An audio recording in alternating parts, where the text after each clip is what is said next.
1918, c'est la fin du premier conflit mondial. Et avec la fin du premier conflit mondial, sonne le glas de l'Empire ottoman. Autrement dit, il y a l'éclatement du Proche et du Moyen-Orient, et dans ce Proche et ce Moyen-Orient apparaît un État qui s'appelle la Syrie,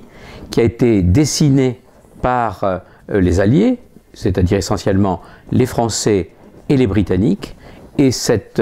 État va jouer un rôle considérable dans toute la période qui va de 1918 à aujourd'hui.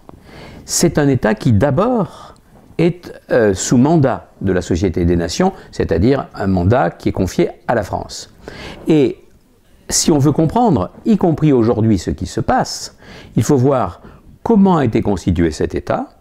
quelles sont les forces qui existaient déjà à cette période dans cette région du monde et dans la Syrie qui vient de naître. En particulier, il y a évidemment des forces qui sont très anciennes, et singulièrement les forces religieuses, en particulier évidemment les Alaouites, qui est la communauté du dictateur qui est en place aujourd'hui, et puis il y a aussi les deux grandes forces qui sont en train de naître et de se développer, le panarabisme d'un côté et le panislamisme de l'autre.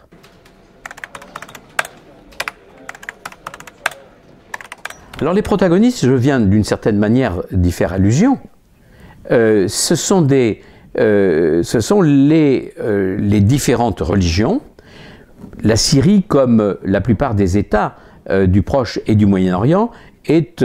une juxtaposition ou un entremêlement de religions diverses.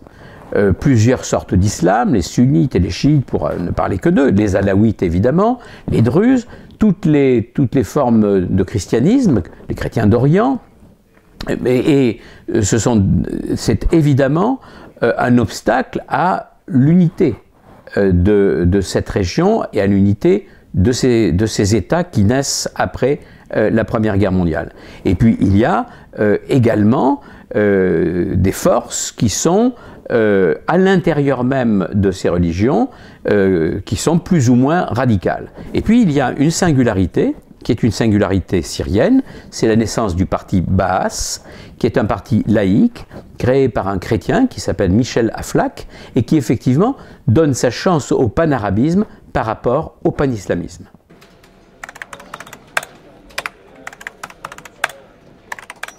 Alors les conséquences de ce qui est né en 1918 et de ce qui est en train de se passer aujourd'hui, c'est que la Syrie,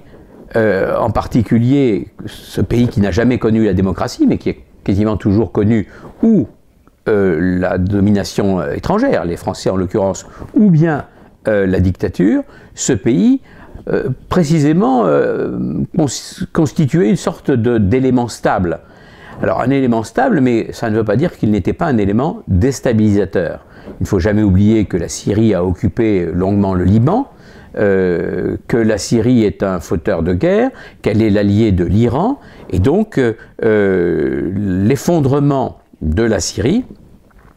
mettra ou mettrait nécessairement en question l'ordre tel qu'il existait jusqu'à aujourd'hui.